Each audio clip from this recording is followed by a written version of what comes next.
Our main tagline, I will say, is your main source of knowledge for everything related to business of dropshipping. So a lot of people are building informational products out there, and they are willing to share their knowledge and to work with dropshippers and suppliers, but nobody out there is collecting everything in one place.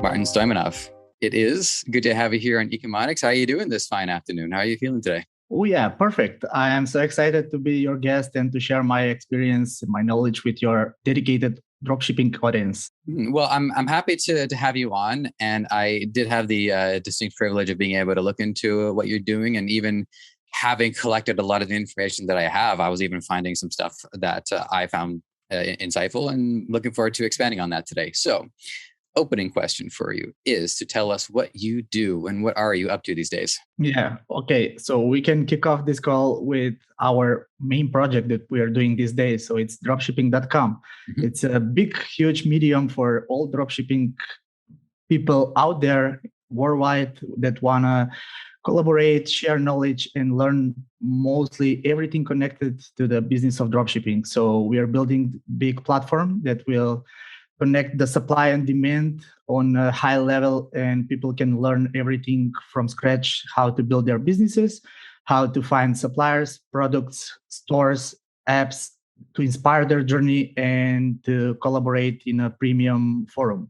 So that's mainly our job these days, and we are building this startup for like 3 to 4 months, and we are happy to announce that we reached the number of 10,000 active users and more than 1,000 subscribers in just 3 months. Well, I think it's important for, I'm a big fan of this word. It's called nexus. I think it's important for there to be a nexus of information where a lot of, information streams, they flow and they enter one area so that people can go to, one distinct place, find what they need to find, and then move into other directions. So to what I was alluding to, some of the stuff that I looked into, one of the things I enjoyed looking at were some of the articles on there about if I wanted to start drop shipping, say in Canada or in Australia, and there's different things to keep in mind for these different countries. So, and at the same time, somebody might go in with a preconceived idea of where they want to work, and then they see all these articles for all these other countries, and maybe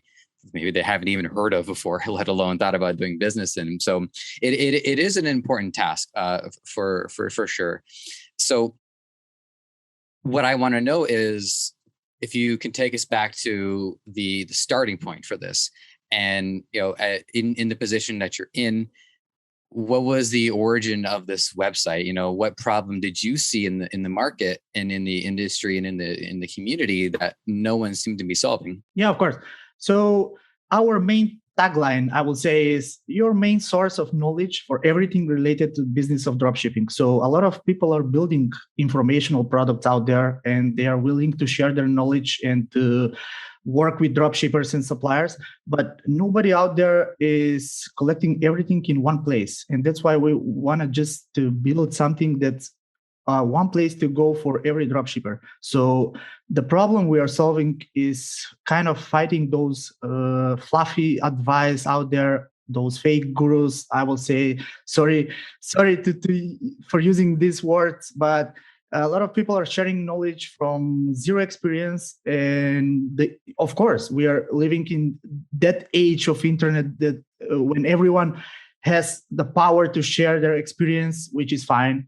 But if you want to go somewhere and find all the information for starting your online businesses, especially dropshipping or e-commerce business, this is the place to go. And the premium domain itself says it all, dropshipping.com. So that's why we wanted to put everything together, build the apps, build the features, build the tools, the suppliers directory, and give it everything for free for our dedicated audience. Yeah, I mean, I just wanted to comment on the guru problem, because you're not the first person to bring up the misinformation. And what I think the problem was, and I maintain that I try to keep my perspective as an outsider, from the media arts landscape, entering this community, is I think the problem is that the gurus had a lot of influence, especially during the early part of dropshipping.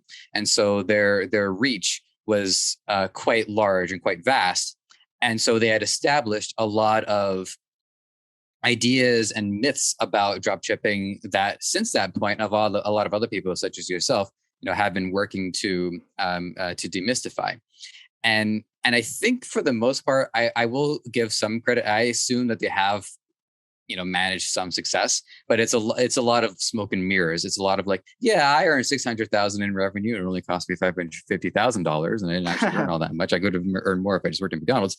And I think there's a lack of evolution on their part. Is that the advice they had given it maybe was good 6 years ago, but if there's no adaptation to it, then there's no need for them. And it's a beautiful business model, right? Yeah, well, sign up for my course. You pay all the money. Oh, it didn't work. Well, maybe you just didn't have enough gusto for it. So yeah, I'll throw this one in just for the fun of it. But off the top of your head, have there been any myths or misconceptions about dropshipping that you felt you really needed to demystify and expose the truth of? Of course, yeah. And the same situation is in all those emerging industries and trends like NFTs, crypto. Every industry is collected from people who are just looking for information and those who are providing information from not baked with data or real experience. And some of the misconceptions and the last thing we're looking all over the news is dropshipping dead? So that's one of the biggest questions people are asking, because the curve of learning and growing this kind of business model was 2016, 17 was the boom. Then it all went down, and after the pandemic, everything is coming back again. Like people are shopping more often online. And that's why we want to resolve and to get the answers to those people who are thinking, okay, is it legal? Is it working yet? How can I make money? But the biggest misconception is that you can get rich overnight. And that's what we want to fight for, because it's not something that you put your hours working like for a day or two, and then you receive the gratification almost immediately. Because like everything online, yeah, you can acquire quick success if you have the capital, if you have the knowledge acquired, and if you have something that's so trendy, like, okay, let's say for now, the last week, if you are the first person who is selling the Squid Game masks, okay, you are on the right place. You can get rich overnight. But that's not the case with most of the stores, and people are regretting the day they started dropshipping because of those fake misconceptions that you can get rich overnight. And we are sharing the real knowledge. We don't have one single article or piece of advice that says, get into dropshipping, you will get rich, or you can be the next winning success in the world. So, yeah. I wrote down as a note, I'm not saying we're definitely going to get to it, but I'm going to see if we can get to it, just to ask your take on the NFTs and cryptos, because I'm a bit of I've become a bit of a fan of NFT, and my associate Connor has become big into crypto. So we might talk about that. I'm not saying we will. Anyways, what I thought, I was kind of taken aback by the fact that your website is called dropshipping.com, just because it's, the most, I think, authoritative name. I think the only name that might be a little bit more like full in encapsulating might be dropship.com. But, dropshipping is pretty darn good. So like, did you have any trouble acquiring this domain, or was it really just sitting there waiting for someone? Yeah, it's a kind of funny story, because when you acquire this kind of domain to be your main source of work this day, or main source of existential to work for a project that's called dropshipping.com, it's always funny and so easy to be true. But I have a friend that's in this industry for a long time ago, and I was working mostly on the marketing part, working with e-commerce brands, helping them like from the agency perspective. And he came up, hey, we have a guy from US based. He has one interesting idea. He's the owner of dropshipping.com, and he wants to build a platform on it. So are you able to join our forces and we can go over and build some content? It was our plan long before. We were trying to build a knowledge center with different domains. One of them is dropshipping, dropship village. So this was opportunity that cannot be missed. So we get up on a call and it's a kind of collaboration because, if you want, it's like real estate. If you buy a premium domain early in the stages of when nobody is looking for that domain, and then you want to sell it 5 years later, then you're in a big advantage over the people who want to buy it. But luckily we have a partner that want to build a real platform, so he gives us he's renting us the dropshipping.com domain so we can build our dreams. So somebody had their hands on it and they were waiting for a good opportunity. Yeah. While you were saying that, I just out of curiosity, because I do have my window open here, I just decided to type in dropship.com just to see what happens, and it ends up with dsco.io.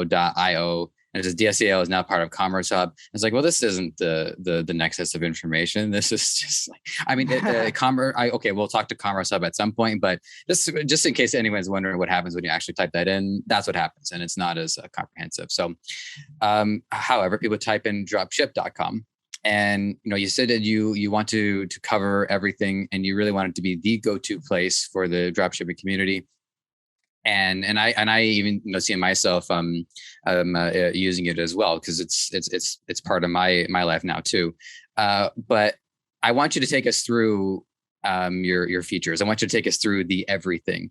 So we talked about articles so far, but let's make sure that we fully cover what it is that you have in mind for this website, what we can do, and what you have planned. Yeah. So dropshipping is the platform we are building, and most of the things, like 70% of everything we planned, are already in code, and they're ready to be launched for the public. And what we plan to do is to bring all the information connected to the dropshipping business and e-commerce, of course, including the legal part, including the how you can set up your store from scratch.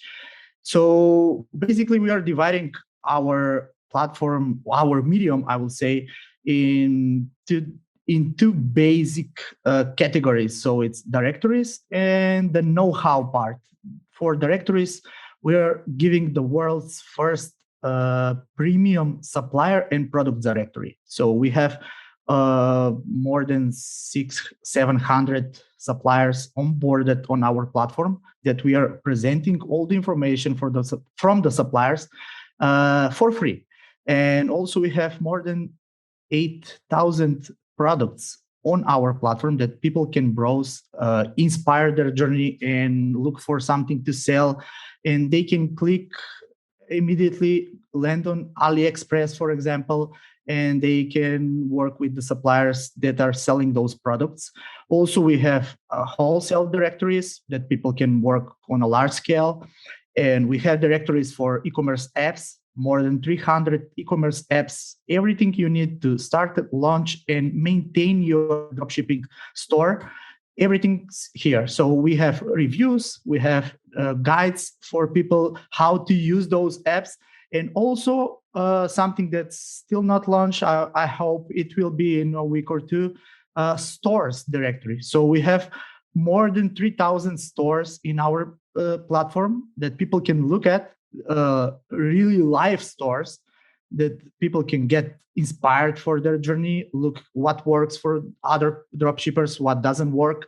And so they can choose their domains, they can choose their main branding voice, everything else connected to the stores.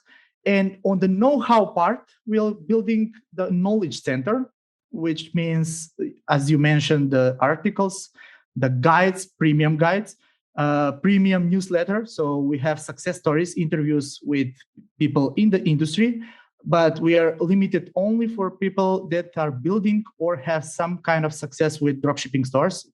Of course, just a disclaimer, we are not looking for people that build 7-figure businesses, ordinary dropshippers that want to start or working in the industry. And academy. The academy part is our collaboration with mentors, people that are creating dropshipping courses for living. So those people want to collaborate with us and share their knowledge for our users. And basically that's it.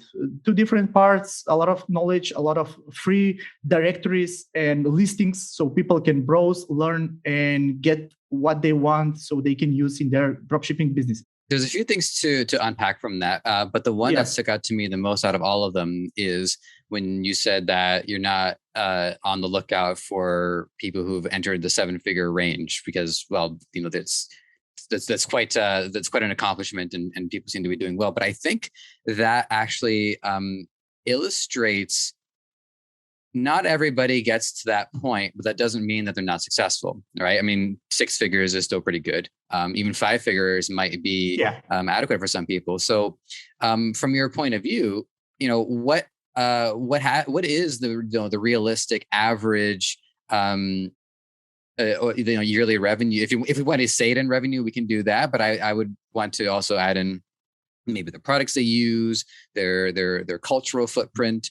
What does the average dropshipping store run like these days? Yeah, that's based on the product you are selling. If you're in high ticket dropshipping stage or products you're choosing to sell, you can make $1,000 from just one product. But if you're selling like most of us are doing low ticket products with like gadgets or everything starting from clothes to fitness and pets products, fishing products. So you are in a stage where you can, if you're making, I will leave this out. If you're making like 2,000 to 3,000 per year, I think you're good. Per month, you're good. Mm-hmm. So that's something we calculate. Okay, you're succeeding in dropshipping. 1,000 is actually a good number to say, okay, this is something that I should put more attention on. But to be calculated like, of course, this depends on the place you're living in. 3,000 is a lot of money in some countries, not that much in developed countries. So basically, that's the benchmark you want to hit to say, okay, this is my main job. Yeah, I mean, I'm in Canada, and $3,000 is pretty good if your parents are still helping you out with their groceries. Okay, so I wanted to now follow up on that because you also mentioned high ticket. And, for the most part, when I talk to people in the dropshipping space, it is low ticket items. I mean, for one, they're safer to send and all that. But I mean, if you don't want to like call out specific stores, that's all good. It could be confidential. But generally, what are high ticket stores looking like? What is it that they're selling exactly? Most of those high ticket stores are selling fashion clothes, fashion design, right? Okay. Designer things. And that's the booming industry that never dies, of course. But here you have some legal authorities. If you're selling like fashion brands from the biggest brands, maybe you will have problem to clarify if you're the owner of those brands and so on and so on. Also, another industry that you can enter for high ticket products is if you're selling electronics or video games, or you are into the industry of fitness. But fitness, of course, is divided on different parts. If you're selling small supplements, you're not into high ticket dropshipping business.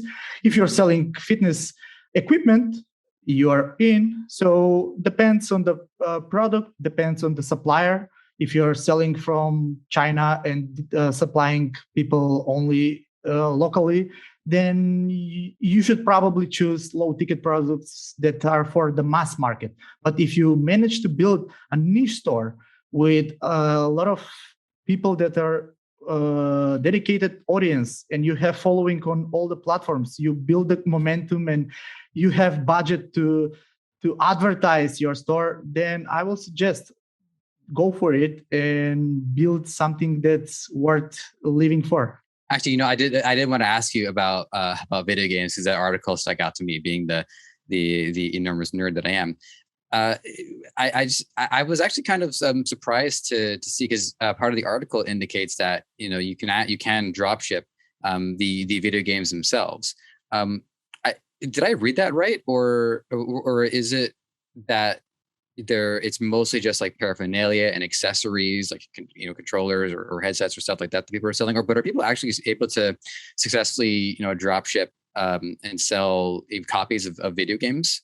To me, that always seemed like that was kind of a line that a lot of sellers can't cross. I think we are mostly about to explain the hardware part of video games, so equipment or everything that surrounds the setup for video gamers, like consoles, hardware, health products for gamers, and game related merchandise like chairs, desks, or even game related print on demand. You can sell merch. So basically, we are covering that part because selling video games itself is not that sustainable. I don't have data to back this up, but I think that's mostly affiliate marketing part. If you want to enter the digital space and sell digital products, games, you should consider affiliation with the suppliers or video games creators. Instead of entering the video games and selling hard copies of the games itself. Yeah. Right. Yeah, I agree with that. I mean, the mainline video game retailers, they've been struggling for a long time because you have so many digital downloads now, and a lot of them have actually turned into cultural stores as well. If you walk into an EB Games these days, they got the games there, but then they got toys, they got Nerf guns, they got clothes, they got all of that stuff. And it is nice to see, because at least that way I can, one spot. Anyways, I don't want to get too far off on that. But this is something that came to my mind in our conversation, and it's kind of it's hyper specific, but I thought I'd give it a shot anyways. So I don't know if you're familiar with some of the brands that we have here in the West, where they have maybe a consignment program. So like Avon or Tupperware, where they'll sell product to a user, and then that user will then sell it to other people. We have this thing called Tupperware parties. It's kind of a cliche. I don't know if we still have them or not, but like somebody would invite all their friends or family or just interested people and just sell off a bunch of Tupperware. And the benefit is, of course, is that you have the strength of a brand behind you. The downside is, well, the margins aren't quite as high. But is there a window of opportunity there where people actually could, or maybe they are, and I just don't know, but people are drop shipping other people's brands in the same way that some people are purchasing these products and selling it on their behalf? Yeah, I will say that that's completely into this game of dropshipping. So maybe that's not covering the whole model of dropshipping, and there are a lot of course, misconceptions that the only way you can look at dropshipping is taking products from Chinese suppliers and reselling them on your store or Walmart or Amazon. So those are different things we can consider at this point, but I think people can make money from everything. Again, I don't want to be the person who is telling, hey, just go out there, buy some stuff and resell them for a higher price. That's the whole concept, of course. But I think if you're willing enough to spend time to find your niche, to create content that they're engaging to, and to find a good price while providing value to your customers, you can resell everything, and including your teas. Like, why not? You can take another brand, you can create a whole story around it. You can put it on internet on a basic store. You can get your friends first or your community. Maybe you have 30 people that are following you on Reddit. Why not? And you can sell that. That's the whole story here. Nothing is forbidden and nothing is out of the game as soon as you put your creativity and your mind to the place where you're just willing to provide value, not those scammy things that, okay, I can buy it. Everyone starting dropshipping is starting with this permission. Okay, I'm buying a product from AliExpress, 3 times more. That's my price, of course. That's one of the main things you can consider when dropshipping. But let's flip the ball from the other side. First, think about what you're interested in, how you want to satisfy your existing audience, or how you want to build the audience. what they are looking for, and how much they are willing to pay. And then find the product, no matter if it's from China or local supplier or your grandma knitting, I don't know. Everything is into the consideration. So you just need to figure out the game and to be honest with your goals and with your audience. Okay, well, I think that's a great take on it.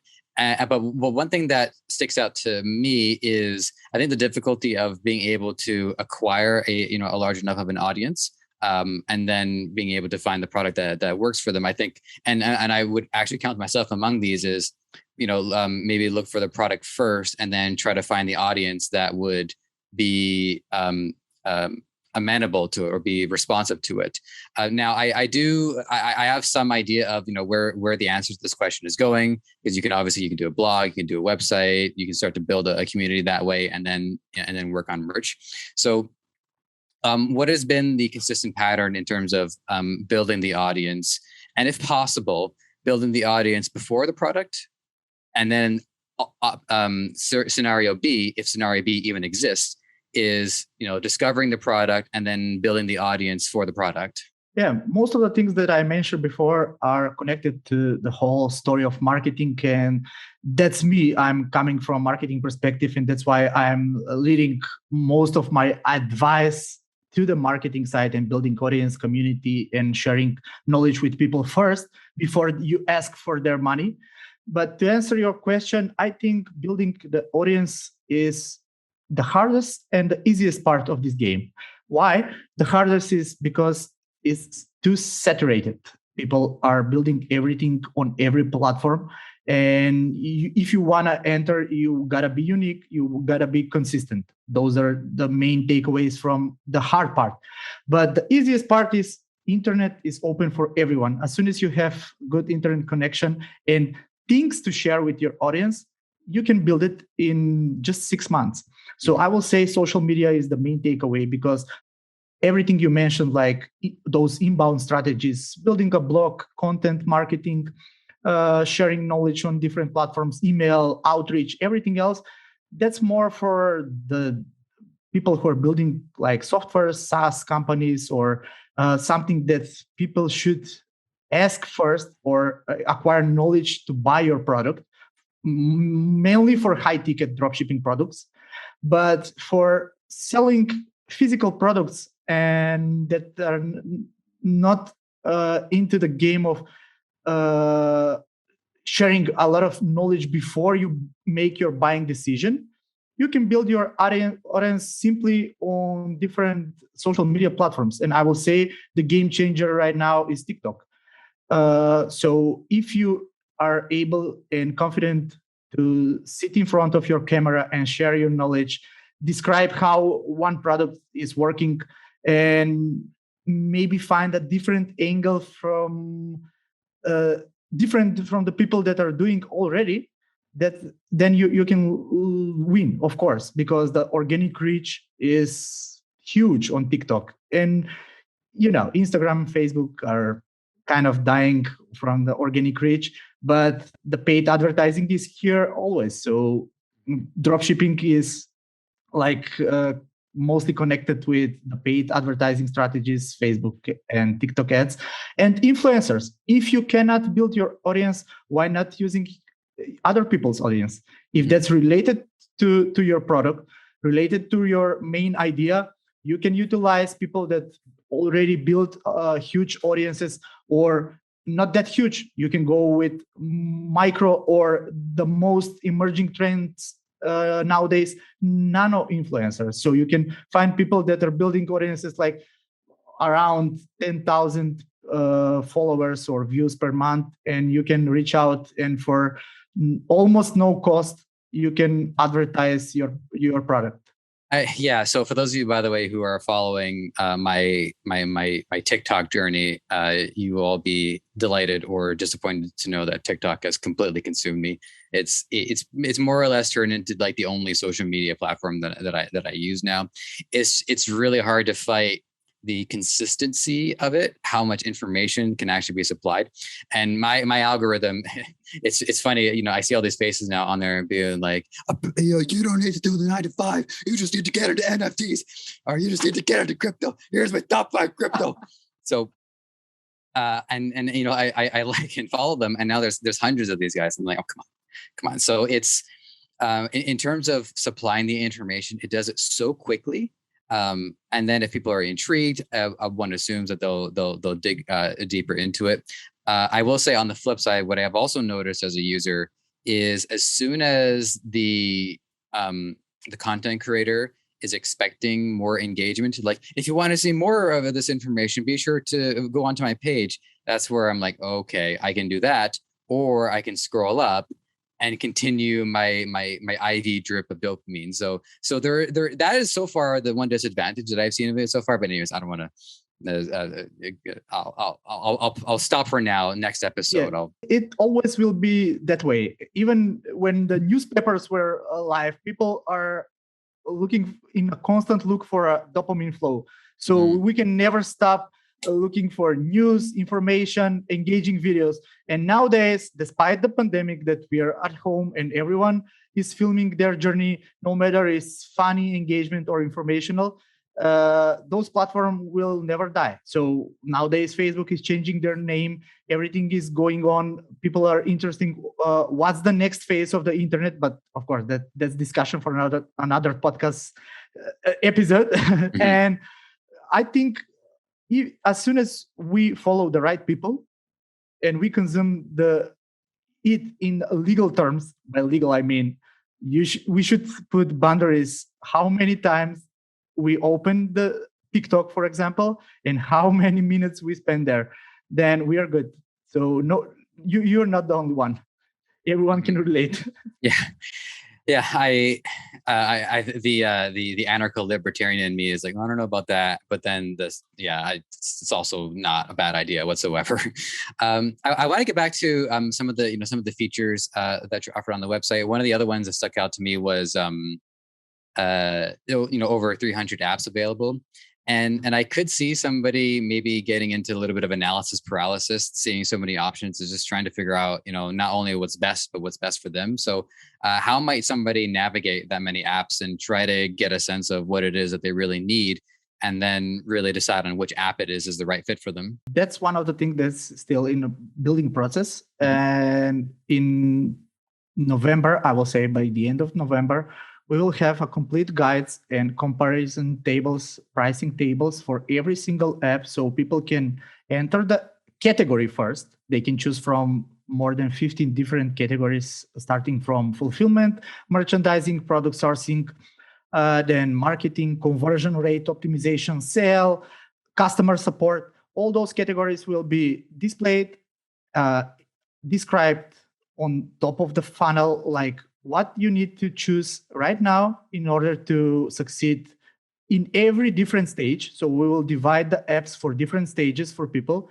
beginner, intermediate, expert level. So everyone who is the expert level will click there and find the apps that are related to the expert level. Mm-hmm. By expert level, I mean people who are already receiving more than 200 orders per month and they know how to handle the basic things. Also, we will do complete reviews for every single app and one versus another. So they will be able to look at, okay, so I want to use Smart Push app for marketing from Shopify. What are my alternatives? They can click on alternatives. They can see all the alternatives on that app. Okay, so I want to compare Smart Push app with another pop-up notification app. Well, you can click and find if there's a resource for that. Most of the time, we will be able to provide content and comparison tables, like from the pricing to the future, easy of use, and of course, the reviews. We will populate all the reviews from Shopify and from our platform, because I forget to mention that we are building a premium forum. So people can log in and discuss, engage with the same audience, or the people that are ahead of the game, or people that are trying to find help for a certain question or problem they have in their journey. And it's kind of in a beta version right now because we want first to onboard as many as possible people on the platform. And then we can go narrow down the things that people are willing to use most of the time so we can uh, join our efforts and build that first. That's why I was saying, okay, we are 4 months into the market, and we were able to get to this point really quick. But to build our dream platform that it's meant to be, we need kind of a month or two to be on that place. And I hope people that will listen to this episode and are listening right now, they will be able to extract all the knowledge that we are providing at the moment. Actually, there was one idea that came to my mind. I'm just going to pitch it just in case. But one route that I would think as a user would be like a questionnaire or a quiz that I could fill out, and by answer based on the questions and based on the answers I submit, it would then say, okay, well, here's the apps that would probably work out for you. So just one thing that came to my mind. Yeah, nice idea. We are using that for the suppliers onboarding. So we want to find what they are looking for and what information they can display for our users so they can get confidential information. And we can switch the ball, of course, in this case, and we can provide the quick quiz so they can find what level at dropshipping you are. And that way we can provide articles, premium guides for that level, for that specific level. We can provide tools, apps, and stores. So we can say, okay, you are this level. Maybe you should consider these 10 successful dropshipping stores so you can get inspired and take the main things that are working for them and incorporate those things into your store. Mm-hmm. So the possibilities are endless, and we are willing to get feedback from you and everyone else that are listening to your podcast. Mm-hmm. Excellent. And it's good too that you mentioned the forums, because one of the other questions that I wanted to add too is, how is the conversation taking place on the website? And then you mentioned the forum, so that covers that. But just out of curiosity, are there other ways that people are going to be able to have a dialogue with each other, like chat rooms, or even if like a Discord call or something where people can actually join and have a vocal dialogue?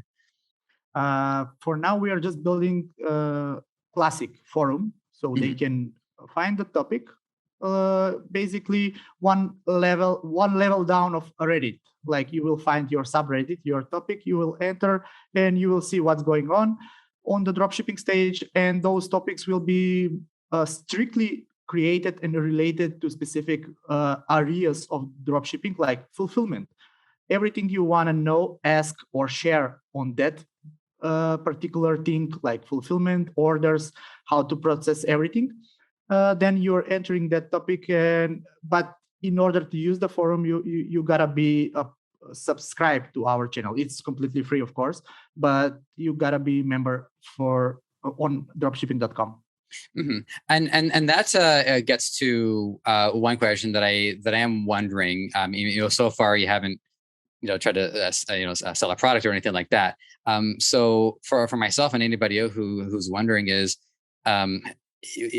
this just an act of charity, or is there a revenue plan in place to sustain your website? Yeah, of course. This is first we are building everything freemium, and then the business model is to work with partners. So one of the business models that we want to monetize is affiliates, of course, and partners who want to be mentioned on our premium newsletter, our premium supplier. So basically, we're building a platform where people are getting honest opinion on every tool, every supplier, every product, and every store they want to look at and get inspired. But from the other side, on the B2B side, when we are working with the suppliers and the tools creators, we are going to collaborate with them in order to sustain this business model. So that's the first thing that we want to monetize after we acquire a decent amount and reach our monthly goals. And then we can think about other things. But for dropshippers, for now, everything is freemium model. Everything is for free. Okay, here's the next one that I'm wondering is, so I have a 3PL that I have with my website, and they do have the ability to look for products. I can show them what I want on AliExpress, and they'll try to get a supplier and all that. So and I think it's fair to say that not everybody is going to be able to use every tool, but because there's so many tools and so many features, most people will probably find at least one or two things that are useful to them. But anyways, what I'm wondering is, with your supplier database, is it possible that somebody could connect the supplier to the third-party logistics company and say, hey, look, I like this product. Do you think you can get in touch with them, see if you can deliver the products on their behalf? Because I don't know if the supplier is able to provide the shipping time that might be standard to my store, which is why I have 3PL, is to make sure that my shipping and branding is standardized. So I'm just wondering about the connection there. It's very specific. And let's just say I would not be able to ask a question like that in my first week here. Yeah. Okay. Question is completely on place. So I will answer this way. Our suppliers directory is looking. You can look at it as Yelp, of course. So you are going out there, browsing the whole database and the listings. You are finding your dedicated supplier, or you can do this on reverse way. So you can go over the products directory, you can find the products you want to sell, and you can connect with that same supplier on our platform or directly on AliExpress. But the model that we are working on right now is just listing the suppliers, all their informations, and then people can directly contact the suppliers from our platform. So we are collaborating with the suppliers in the way that we are leading them, people who want to work with them, and then the fulfillment and the connection or integration parts comes in. All of our suppliers that are on the platform right now are mostly working with different softwares out there that are working for the dropshippers and working as a middleman and providing those connections with the 3PLs. So basically the model and the whole ecosystems will work this way. You are going, finding your supplier, clicking, contacting the supplier. He responds, okay, you have a match. He wants to work with you. You want to work with that supplier. And then you just ask the supplier, are you working with this, or this integration or software?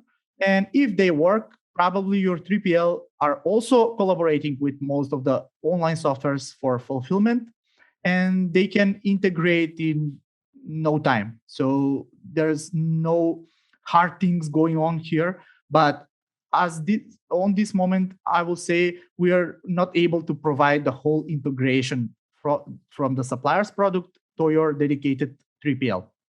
Right, but I think even so, you've done a great deal of aid already, because the supplier and the 3PL, they also have to pull their weight too to make sure that this connection is goes through. Okay, so yeah, so that was definitely one of the ones that was sticking out to me. And also, I just want to follow up on what we were talking about with the apps earlier about the limitation of it. I don't know if you had said that it was better if like government limits how often social media uses, but I think if social media platforms had like, you can use it for free for a certain amount of time, and then you have to pay for it, like specific to the platform, like Facebook charges money or TikTok charges money. That wouldn't be so bad, because then people would have like a 5-minute limit on TikTok, and then most people would be like, all right, that's it. Yeah. Interesting concept. Okay. Yeah. That's okay. Yeah. That's see the libertarian in me is like, okay, how do we monetize this? Okay.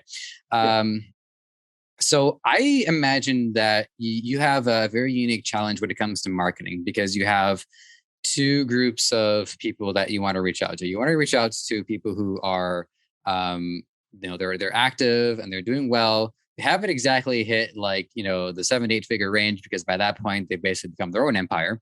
And then you also have people who are either interested in starting, or maybe even possibly, I guess this is a third group now, people who haven't even heard of drop shipping, but it could be a really good fit for them. So how are things looking on the marketing front and trying to reach out to these different groups of people at very different places in terms of not only their revenue, but really their life?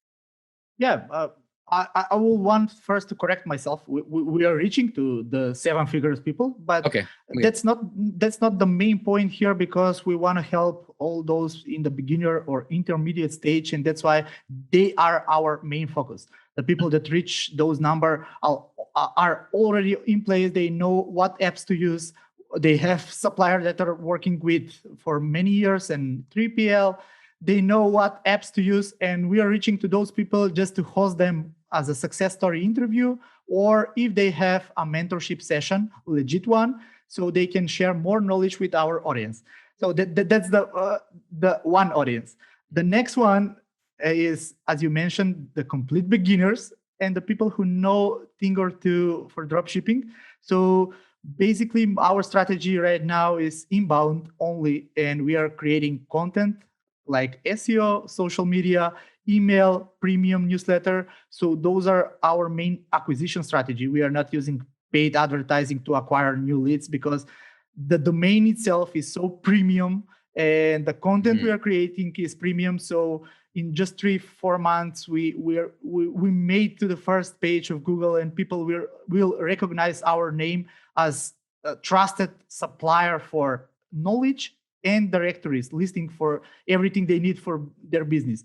And then everything comes down to on-page experience for our users. That's why we are building a lot of different features, tools, so they can stay there, engage with the content we are creating, and in the end, they can become in the bottom of the funnel, what we marketers want to say, dedicated followers and audience who can work with us and maybe stay for a long time, so we can monetize those audiences for on a different levels, like as I mentioned, affiliates or paid subscriptions with our uh, business partners. So right now we are working with Shopify, we are working with Oberlo, we are working with different tools. We are kind of start working with Debutify, of course, and everything we want to build on this moment is collaborations with the B2B people who are also targeting and providing value to the same audience. And on the other side are people who are desperately looking for advice on the dropshipping business, how they want to start or how they can scale it. Because starting a dropshipping is mostly easy task. Scaling a dropshipping store is the hardest one.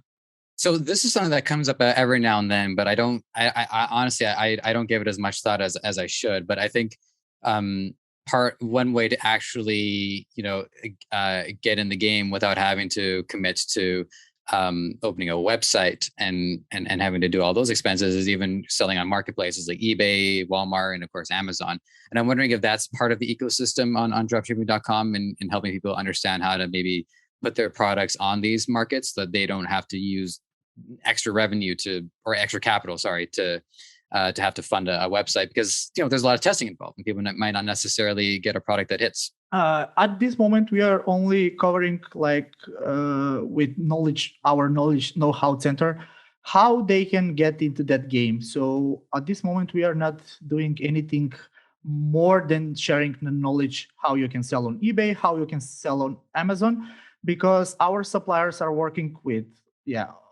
independent personalities who want to start dropshipping store. We are not limited just to those e-commerce platforms like Shopify or Wix or Square, but we are not connecting the people to go out there and sell on the big fish in the fishes in the sea, like Amazon, Walmart. We have a few articles that are covering those spaces, but we are not connecting the suppliers and our users to go there, and we are not sharing apps for Amazon, eBay, Walmart, Etsy. So for now, we are focused on building independent businesses, like you're owning your own store on mostly on Shopify, I will say. Right. I understand that, and at the same time, providing the knowledge for it is certainly a great deal of help. So here's one article that stuck out to me as well, or it was about selling it in Canada and starting up a business and registering it and getting a bank. And I wanted to. I mean, I've had other opinions on this, so this might be like my sixth opinion on it, but I do want to get another one on it just for good measure. So registering a business does cost some money. If you do sole proprietorship, it doesn't cost a lot of money, but it could cost you a lot of money if you get in trouble. So, there's a lot of risk there anyways. So have you seen an average for when people register their business? Do people have like a window of grace where, say, like things are going well and they're starting to generate revenue and they say, okay, this is working, I can register this? Or have you seen that it's consistently, look, no, if it doesn't work, it doesn't work, but you still have to sign up? What has been the consensus from your point of view? Can't say absolute numbers in months or days or years even. Sure. But I will say it depends. So to be precise and answer your question, I will say if you are into industry, as I mentioned before, that's hard regulated from the local authorities, like skincare or something you are putting on your face or products that you can be sued for.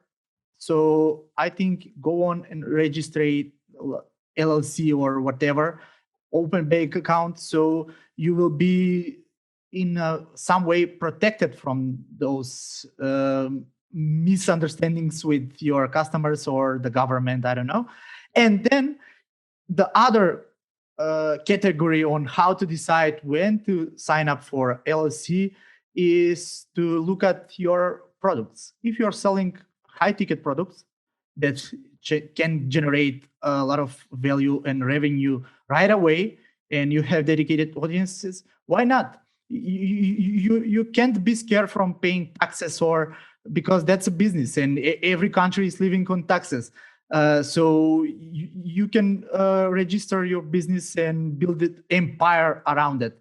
But if you're selling small gadgets or something that you're not sure, or it's one product store and you're not sure if that's going to work, I will say test it and try to get like 100 or 200 sales per month on a constant base. And after your third month, you can start thinking or going for uh, legal advice on how and when to register your business. Yeah, excellent. Well, that I think that's fair and balanced.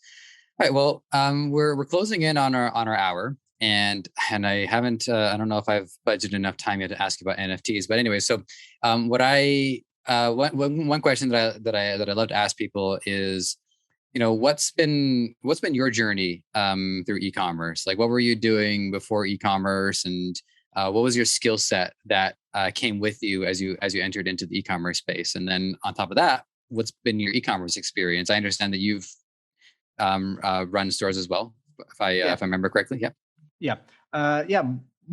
I will say three words: marketing, agency, e-commerce. Those ecosystem never leaves me. So okay. I am in the marketing space for more than 4 years, and most of the time I was working for agencies. And at this moment, I am building and running an agency. So we are working with a lot of e-commerce stores, e-commerce suppliers, and huge businesses around the US and Canada and Europe.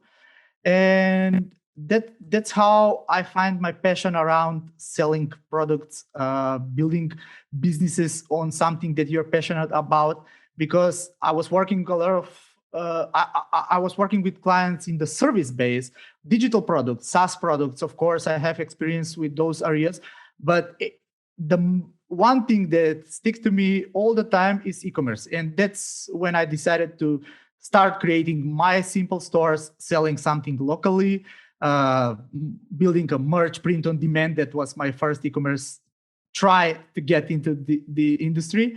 And then I switched to the most basic, or I will say first business model that came to our mind, dropshipping. And that's how I started working with dropshipper as a consultant and as an agency owner with different businesses operating as a dropshippers or classic e-commerce stores working with their own products. And that way, during that journey, I acquired a lot of knowledge on how to build, scale, or even launch on the first day, how to prepare for launch your business. And all that knowledge I was kind of wanted to share with a large scale audience on different platforms. And that's how I entered the whole ecosystem of building something, launching it, market it, and then share all your experience, like building it public. All the people on Twitter that are building their SaaS products in public, and that's our journey with dropshipping.com. We are a bunch of people that are passionate about dropshipping, e-commerce, and we want to share everything we learned from different perspectives. So my first thing, my main job is the marketing part. So I'm mostly working on those kind of areas, knowledge for marketing, know-how, premium guides for marketing, how to advertise your product. And we have people that are dedicated to work with the suppliers, the fulfillment part, filming or working with our mentors in the forum, engaging the people. And basically that's it. So from the marketing perspective, working with agencies, a lot of seven figures brands that we built and managed to get to that point. And then I end up with my friend to start dropshipping.com, as I explained my story. And now this is my main focus, to build dropshipping.com, to launch everything we plan to launch, and to share our knowledge with our audience. And given that it is such a such a big drive for you, and it's such a main area of focus, my other question for you is, how would you describe the state of dropshipping right now, and what do you feel it needs in order to advance and continue to be relevant in 6 months from now, and a year from now, and 5 years from now? Yeah, I think dropshipping is on its high level. Right now, we are in a phase where e-commerce as a business model is top of its game because of the pandemic and the lockdowns, and people are buying all the time. But for the dropshipping, for those who are concerned about, is it going to work in the next year, in the next 6 months, is it worth to start? I will say dropshipping as a concept will die when people stop buying things, and when there's no supply for things, when we switch our society into something on a different level, into different reality, then we can say, okay, dropshipping, e-commerce, or whatever is that. But if I'm on a place to make prediction what's going on, I will say, let's see what Facebook is going to do next with all those plannings to connect the reality and the virtual reality. And I think that's the next stage of dropshipping: buying products from your phone or from your mind directly. You will project your room, and you will say, okay, I want to find a store that's working in home decor space, and how I will approach that. Okay, virtually you will see a hologram of a picture of something that you want to put on your desk. You will just click on it, see the price, and you will buy it. So maybe I'm too far. Mm-hmm. I'm going too futuristic, but everything that's related to engage with people on that level, and making the experience and the access to buying your product more easily, that's the main thing you should consider if you want to enter this space. And of course, from the marketing perspective, as I said, build and maintain your audience. The paid advertising is first, of course. You should start and get traction when you're working with your new product to test everything. Facebook ads and TikTok ads, I will say, are the top of the game first on that stage when you want to build something around one product. But then you should think building audience that will stay with you, and you can sell whatever you want. You definitely got my imagination going when you're talking about the virtual reality. There's a part of me that thinks like, oh, I want this. And then they press the buy button, and then it materializes in front of them by way of like a drone that flies into the window, 3D prints it, and then goes. So it's it's going to take some time, but I do think we're going to live to see at least some major paradigm shift. And because I've alluded to it multiple times, I'm going to get you to give me a hot take on NFTs and crypto before I let you go. So have they entered your periphery? Is this, are they of any interest to you, or are you still waiting to see them continue to evolve before dipping your toes into it? Or maybe you own like a bunch of crypto. I don't know. Not yet. I kind of skipped the crypto buzz itself. So I jumped directly into the NFTs. So it's a crypto-based, blockchain-based model. But at this moment, 100% of my time is to live and breathe with dropshipping, to see what this journey will take us, where it will take us, and how we can help those people that want to start small on the online business first. And then I want to jump into the trend of NFTs.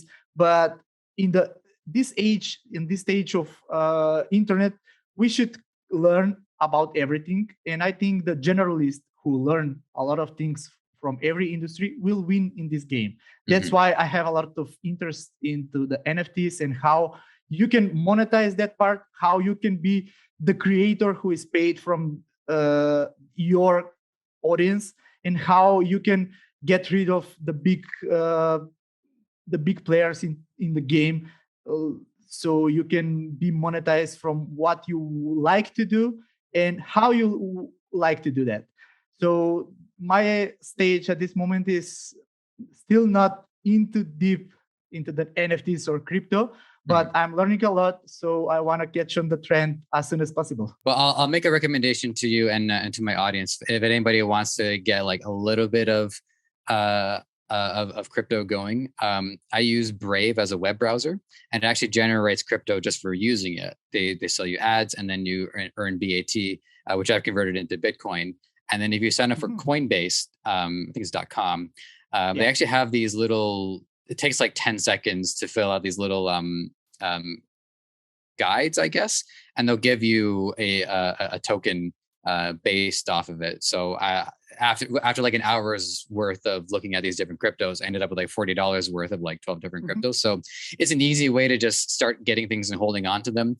In both that and in NFT, the beauty of it is it allows you to take what you're doing and crystallize it. So with NFTs, for those of you who have to look into it, you can sell. If somebody say like makes a song or draws a picture, they can put that on an NFT place like OpenSea, sell it, and then they'll get royalties every time somebody else buys it. So it's much better for like an artist than somebody who sells a painting once and never sees that any continued money afterwards. So it is a great thing to get into. I would say that the beauty of it is you can start passively. You don't have to start actively. It's something that will continue to enhance our day-to-day activity. So that's my take on it. I am enthused about it, but that is we've said right now. Just see, this is why I'm trying to save my off-topic stuff for the end, because at least that way we did everything else. Okay, so Martin, that is everything that we're going to do today. It has been a blast talking to you. I'm looking forward to seeing where dropshipping.com is going. It is just having checked it out myself. It is a great database so far, and I'm really looking forward to seeing what you pull off in the coming months and years. So doors open. More than happy to have you back. The parting question for you is, as always, if you have any last bits of wisdom, like a Chinese proverb or something you like sharing, you're welcome to. And then, not that I just said the address, but whatever, we'll do it again. Let the audience know how they can make contact. Yeah, perfect. So I was so honored to be here and to share my knowledge and how the dropshipping will help all those dropshippers or people that are looking to enter this business model. And I will say, just try, test, and adjust. That's my main line of how you can succeed in every online business or offline maybe business. But here you don't have barriers to enter, and you don't have any kind of thing that can stop you, as you said, from entering into the NFT, dropshipping, affiliate marketing, whatever you want. Just start it passively at first, learn everything that needs to be learned, work on your full-time job or your full-time project. And then if you saw traction, if you learn how to use all the tools, all the supplier connection with 3PLs, all the marketing stuff, and you find your winning products, because we didn't spend a lot of time to talk about the importance of finding the winning product. That's the main and the first thing that can break or make the things after you did everything else right. So if you find a winning product, and if you find your audience, if you know a thing or two how to manage and reach a broader audience, go for it. Nothing is stopping you. And if you want to learn more, the whole topic we are talking about is dropshipping. So you just type dropshipping.com. Whenever you want, you can enter and learn a thing or two. Our app reviews, our supplier directories, our tool stores, and everything that we mentioned on this podcast episode. So you can open social medias and just type dropshipping.com and you will find us on every major platform, or our main platform, our main medium and source of knowledge, it's dropshipping.com. Excellent. Well, when we have you back, we'll cover more about the specificity of winning products. We have I think I've lost track of how many episodes we've done, but for anybody who's eager to learn about it right away, we have plenty of podcast episodes in the bank, so feel free to check those out. And of course, head on over to dropshipping.com and get your knowledge going. So with that, one more thank you for the road, Martin Stoimenov. It's been a blast to have you here. And one more thank you to my audience. It is an honor and a privilege to collect this information, use it for my own benefit, of course, and share that with all of you as well. So to everybody, take care, and we will check in soon. Without him having to really do it manually one by one, right? So yeah, so that. Hey, this is Joseph from Ecomonics. Just wanted to thank you for being here and for giving this content your time and attention. I hope you learned something. I can say with certainty, I have learned something with every episode that I have done, and I don't see that changing anytime soon. There's a couple things you can do to help us out. If you want to check out the audio content, we are available on all major podcast platform distributors. And while you're there, give us a 5-star review. It helps a lot. And while you're here on YouTube, there's a lot of things you can do to help out as well. It's not going to take very long. Subscribe to the channel, hit the like button for this episode, and hit the notification bell so when we have new content for you, it's going to be at your doorstep ASAP. Lastly, this podcast is created by Debutify, the best Shopify template available. It is 100% free for you to start, and it can change your life. It can make you so much more free than you are right now. So if this episode wasn't enough to convince you, I think a few more might do the trick. So have at it.